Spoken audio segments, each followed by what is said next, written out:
दोस्तों, अगर आप ऑनलाइन में शूज सेल करना चाहते हो और आपको आइडिया नहीं है कि शूज सेल करने के लिए मिनिमम कितना बजट लगेगा, ई कॉमर्स प्लेटफॉर्म में सेल करने के लिए कितना फी देना होगा और आप सभी की डाउट क्लियर करने के लिए पार्टिकुलरली इस वीडियो के अंदर कितने टाइप की शूज आप बेच सकते हो उसके बारे में तो बताऊंगा ही, उसके साथ साथ खर्चे बताऊंगा, किधर से आप शूज ले सकते हो या मैन्युफैक्चरर को कैसे ढूंढेंगे उसके बारे में भी बताऊंगा, एडवांटेज और डिसएडवांटेज क्या है शूज सेल करने का और सबसे जरूरी क्या क्या डॉक्यूमेंट्स रिक्वायर्ड है ऑनलाइन में शूज सेल करने के लिए। इन सभी टॉपिक के बारे में डिटेल में आपको समझाऊंगा। तो अगर आप क्यूरियस हो इन सभी टॉपिक के बारे में जानने के लिए तो इस वीडियो को बिना स्किप किए लास्ट तक जरूर देखिए। लेकिन उससे पहले अगर आपने अभी तक चैनल को सब्सक्राइब नहीं किया तो सब्सक्राइब कर लीजिए फ्यूचर में ऐसे यूजफुल वीडियो देखने के लिए। तो सबसे पहले बात करते हैं टाइप ऑफ शूज की। तो अब मेन एंड वुमेन के लिए बहुत से टाइप के शूज बेच सकते हो, जहाँ पर मेन कैटेगरी में है ethnic, footwear, casual, formal, sports, safety, sandal and floater, thong sandal, flip flop and slipper. और वुमेन कैटेगरी में है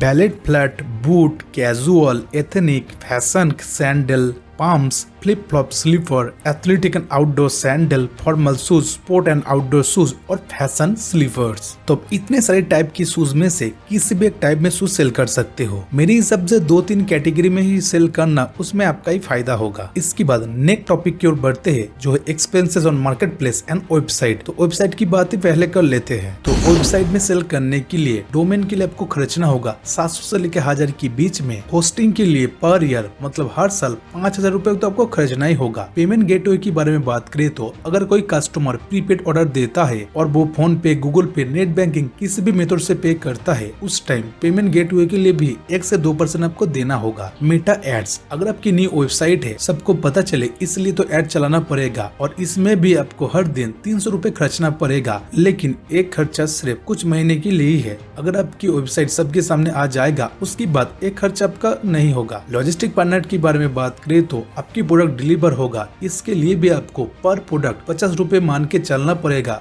वो आपका खर्च आएगा। और कस्टमर सपोर्ट भी आपको ही देना पड़ेगा। ये था वर्डप्रेस के ऊपर वेबसाइट बनाने का खर्चा। अगर आप शॉपिफाई के ऊपर वेबसाइट बनाते हो तो डोमेन के लिए 700 से 1000 नॉर्मल देना होगा। लेकिन होस्टिंग में शॉपिफाई के ऊपर सबसे ज्यादा खर्चा आएगा क्योंकि 2000 रुपए हर महीने आपको देना होगा। मान के चलो साल में 24,000, मतलब कितना ज्यादा वर्डप्रेस की कंपेयर में। पेमेंट गेटवे के लिए भी 1 से 2%, मेटा एड के लिए सेम मान के चलो, लॉजिस्टिक पार्टनर भी 50 रुपए और कस्टमर सपोर्ट भी सेम ही सेम रहने वाला है। लेकिन होस्टिंग बहुत ज्यादा है, मैं आपको बता दूं। तो खुद की वेबसाइट की बात, अब ई कॉमर्स मार्केट प्लेस के बारे में बात करें तो अगर आप अमेज़न के ऊपर अपनी शूज को 500 के नीचे बेचते हो तो कमीशन आपको देना होगा अमेज़न में 15%, 500 से लेकर 1000 के बीच में 16% और 1000 के ऊपर अगर आपकी शू की प्राइस रहता है तो 16.5% कमीशन देना होगा। और यही नहीं, क्लोजिंग फी के लिए भी आपको चार्ज देना होगा अलग अलग टाइप का, जैसे 250 के नीचे 4 रुपए, 250 से लेकर 500 के बीच में 9 रुपए, 500 से लेकर 1000 के बीच में 30 और 1000 के ऊपर 61 रुपए। शिपिंग फी अमेज़न के ऊपर लेवल वाइज देना होता है, जहाँ पर बेसिक प्लान के अंदर लोकल में अगर आप डिलीवरी करेंगे तो 53,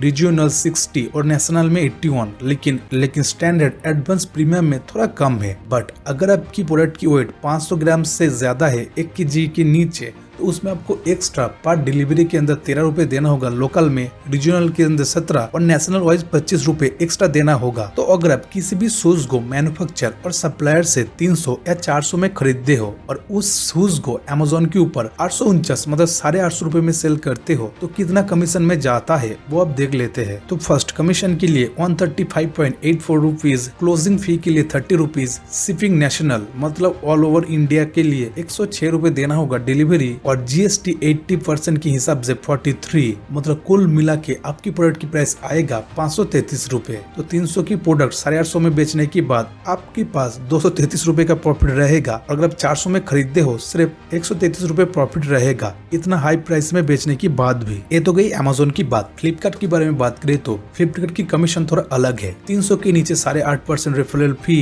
300 से लेकर 500 के बीच में 16.5%, 500 से लेकर 1000 के बीच में 18 और 1000 के ऊपर 20%। अमेज़न की कंपेयर में बहुत ज्यादा। फ्लिपकार्ट में फिक्स फी भी लगता है जो 0 से लेके 1000 के बीच में 69, मतलब हर एक प्राइस रेंज में आपको 69 देना होगा। शिपिंग फी के अंदर फ्लिपकार्ट थोड़ा अच्छा है क्योंकि अगर आपकी प्रोडक्ट की वेट 500 ग्राम के नीचे है तो लोकल में 43, जोनल 53 और नेशनल वॉइस 63। बाकी अगर आपकी प्रोडक्ट वेट थोड़ा ज्यादा भी हो जाता है तो इसमें फ्लिपकार्ट एक्स्ट्रा चार्ज नहीं करेगा जो अमेजोन करता है। तो अमेजोन की तरह ही सेम एग्जांपल लेकर चलते हैं। अगर आप 850 में प्रोडक्ट बेचते हो फ्लिपकार्ट में तो कमीशन के लिए 140 चला जाएगा, फिक्स फी के लिए 69, शिपिंग नेशनल वॉइस मान के चलते 63 और जीएसटी के लिए 48 और इन सभी चार्जेस को हटा के एक्चुअल प्रोडक्ट का प्राइस आएगा 527। इसमें भी आपका ज्यादा फायदा नहीं होगा, आप देख सकते हो खुद ही। तो ये तो गई चार्जेस की बात। अब बात करते हैं कैसे आप मैन्युफैक्चरर को ढूंढेंगे। तो मेन 3 स्पेशल सिटी है जिसके अंदर सबसे ज्यादा शूज मैन्युफैक्चर है। एक है आगरा,